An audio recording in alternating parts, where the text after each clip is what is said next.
अपने अगुओं की इज्जत करें, जैसा कि गिनती 12 की 1 से 2 में लिखा है।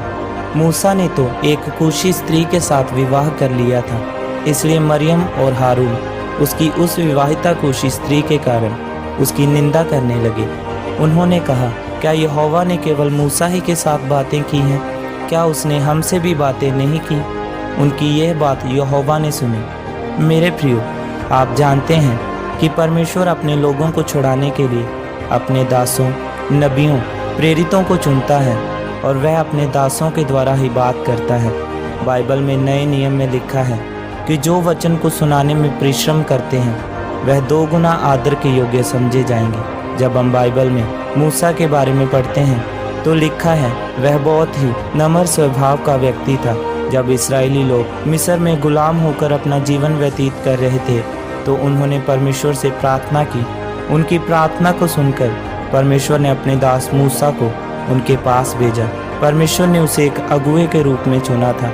मूसा अपने भाई हारून से छोटा था और मरियम मूसा की बहन थी। एक ऐसा समय आया कि मूसा ने शादी की।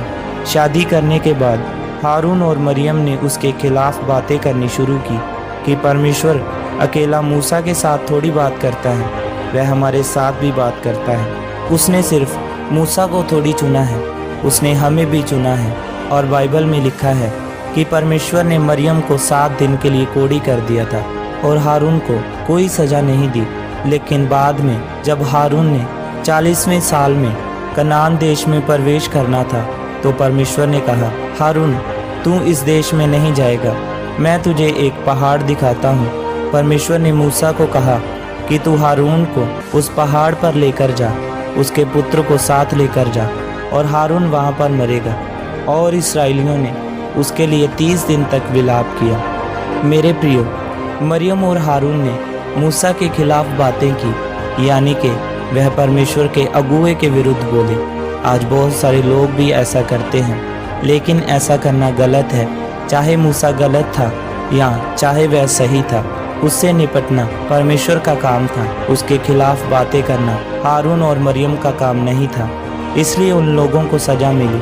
बाइबल में लिखा है कि अपनी जीभ को काबू में रखें। जो उसको काम में लेकर आना जानते हैं वह उसका फल खाएंगे। जरूरी है आप परमेश्वर के दास का सम्मान करें, क्योंकि जब तक भेड़ चरवाहे के पीछे चलती है वह सही जगहों पर पहुंचती है। अगर आप परमेश्वर के दास को परमेश्वर का दास समझेंगे तो आपकी परिस्थितियों को बदलते हुए समय नहीं लगेगा। बहुत खतरनाक चीज़ है बैठकर परमेश्वर के दास के बारे में अच्छी बुरी बातें करना, सेवकाइयों के बारे में गलत बोलना। यह गलत बात है। इसी वजह से बहुत सारे लोग वहां नहीं पहुंच पाते जहां परमेश्वर उनको लेकर जाना चाहता है। इसलिए परमेश्वर के दासों की इज्जत करें। जो हिदायतें आपको उनके द्वारा मिलें, जो वचन उनके द्वारा मिले, आप हमेशा उन पर चलें ताकि प्रभु आपको बहुत आशीषित कर सके। आमीन।